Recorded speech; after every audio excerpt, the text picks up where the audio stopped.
Oke. Assalamualaikum warahmatullahi wabarakatuh. Waalaikumsalam warahmatullahi Kebetulan kami sedang berada di area Tugu Peringatan atau apa istilahnya ya? Apa nih, merica apa ya?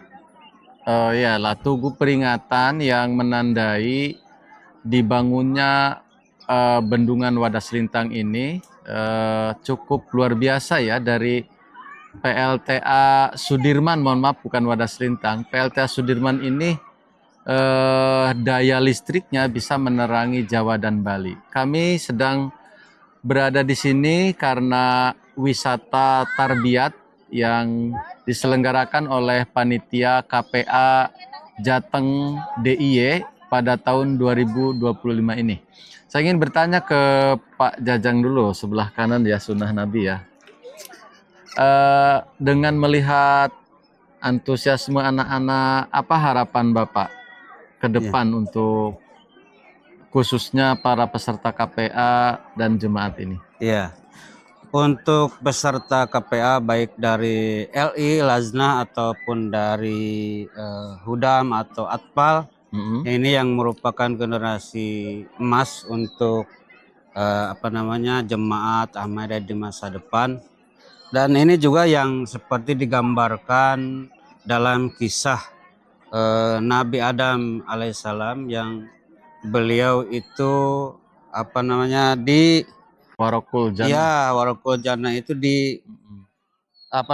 artinya di masa depan itu anak-anak itu lebih hebat dari generasi orang-orang tua.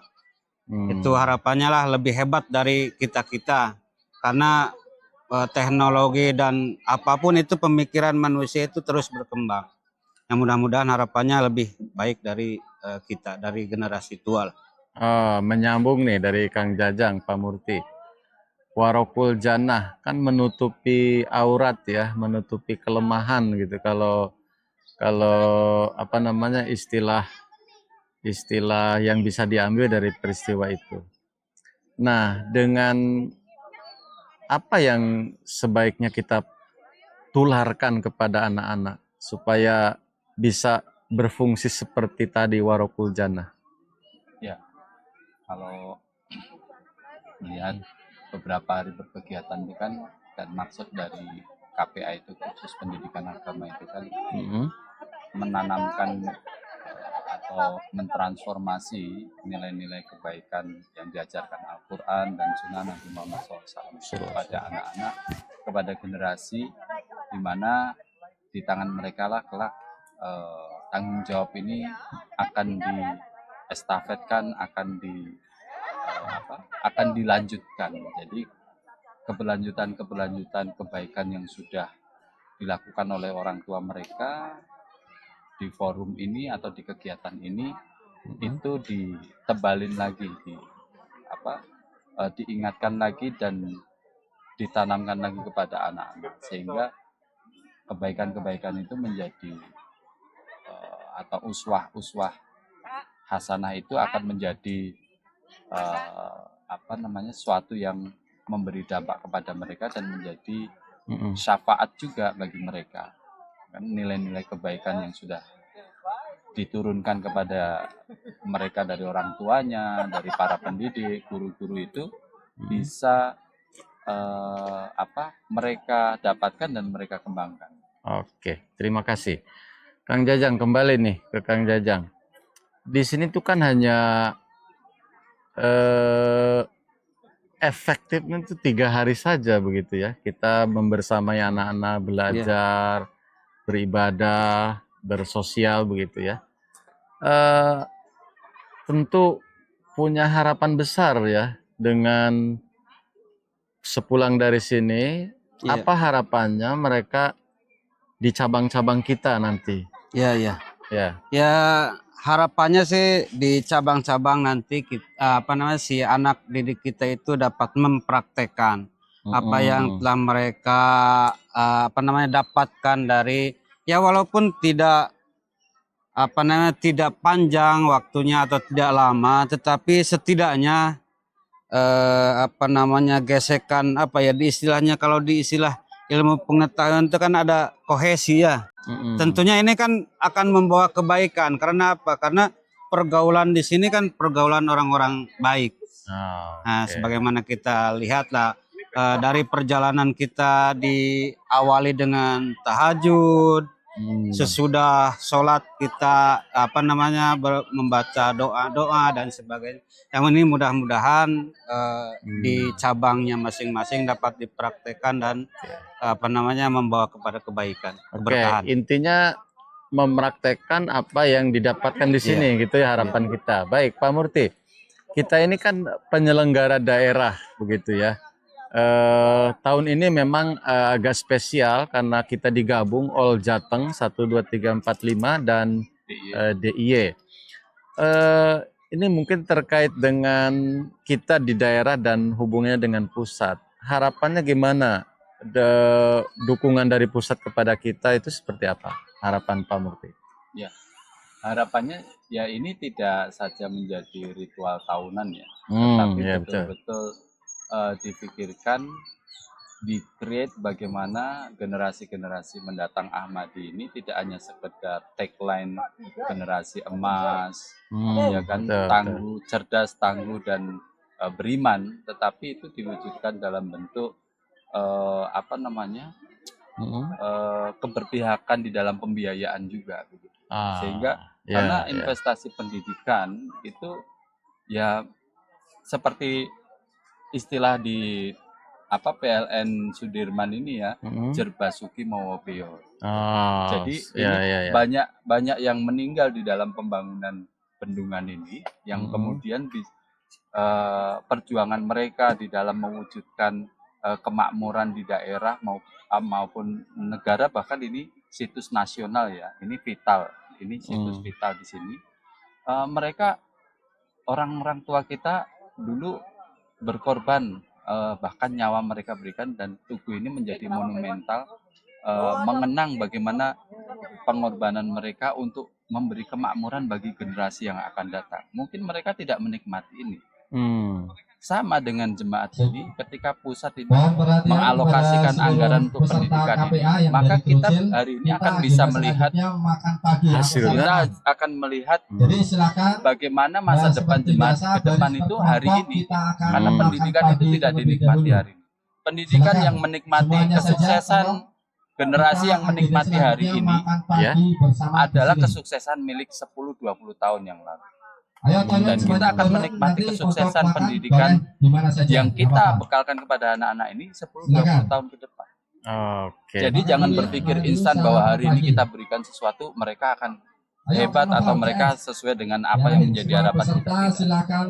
Maka treatment, dukungan biaya, doa, dan usaha itu betul-betul harus Jerbasuki Mawobeo. Apa yang dikorbankan sebesar apapun itu akan membawa dampak kepada hasil. Saya menggarisbawahi ini ya.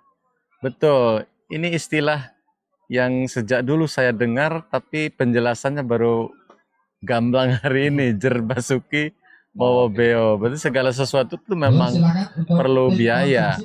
Seperti kita mau mancing ikan, mancing ikan kecil, kail, ikan besar umpan. beda. Kalau umpannya kecil, tidak mungkin dapat hasilnya. Oke. Kalau begitu, artinya saya menangkap begini, Pak. Dukungan dari pusat itu memang harus betul-betul difikirkan secara matang. Jangan sampai istilahnya setiap tahun mengatakan ini dananya mepet, dananya kurang, sebagainya. Artinya itu kan sebuah tantangan ya, yang harus dijawab bahwa di tahun berikutnya harus kita tutupi bagaimanapun caranya itu.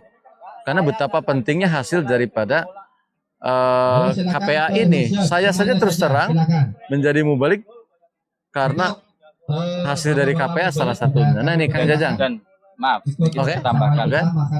Dan setiap guru-guru kemarin ngasih hadiah dari kantongnya sendiri. Betapa kita yang di bawah itu, kita punya touching personal dengan setiap anggota itu. Kita melihat para peserta ini begitu bersemangat, begitu ada harapan besar dari kita-kita para pengajar itu tentang masa depan anak-anak kita. Oke, mohon maaf saya harus memotong. Kita berkejaran dengan durasi waktu. Kang Jajang, ini hanya 3 hari, walaupun full time-nya 7 hari, 5 hari ya. 5. Nah, harapannya apa yang bisa dilanjutkan di cabang ini? Ada madrasah kah atau apakah ini Pak Jajang untuk ya itu tadi investasi generasi muda kita? Iya, tentunya harapannya sih seperti itu. Tetapi karena kita melihat di setiap cabang itu tidak semua memiliki akses atau tidak memiliki sarana untuk itu. Jadi mungkin setidaknya ya pramadrasah lah, Ya, atau ada. ya pengajian di pengajian itu untuk anak-anak Ada khusus gitu ya? ada. Ya, mudah-mudahan di setiap cabang itu diperhatikan. Oke, terima kasih Pak Jajang. Ini juga menjadi tindak lanjut yang harus kita pikirkan. Pak Murti, mungkin terakhir Pak ya ini ya. Kalau saya melihat ada korelasi yang cukup signifikan antara program pemerintah untuk Indonesia Emas dengan apa yang dilakukan oleh Jemaat Ahmadiyah. Misalnya sekarang di sekolah-sekolah digembor-gemborkan mengenai 7 kebiasaan hebat anak Indonesia. Mulai bangun cepat, kemudian ibadah, kemudian olahraga, makan bergizi, gemar belajar, hidup bersosial, kemudian tidur cepat gitu ya. Saya kira ini punya kesesuaian dengan acara kita. Nah, bagaimana pandangan Pak Murti terkait hal ini? Ya, kebetulan saya juga Uh, sedikit mengerti bagaimana bagaimana program pemerintah itu ya. ya.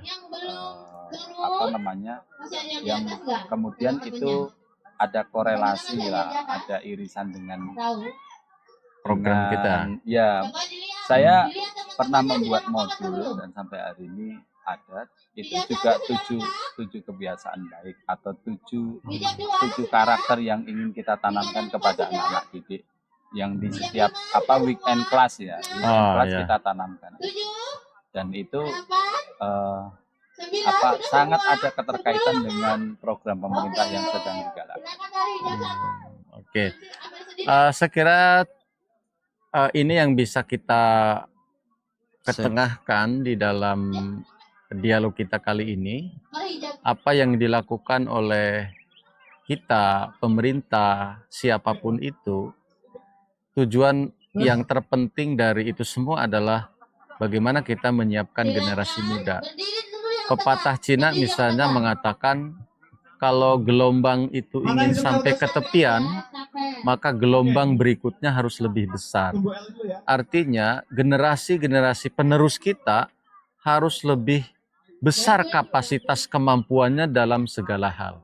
Saya kira ini saja yang bisa disampaikan. Terima kasih kedua narasumber telah menyampaikan pencerahannya. Jazakumullah. Assalamualaikum warahmatullahi wabarakatuh.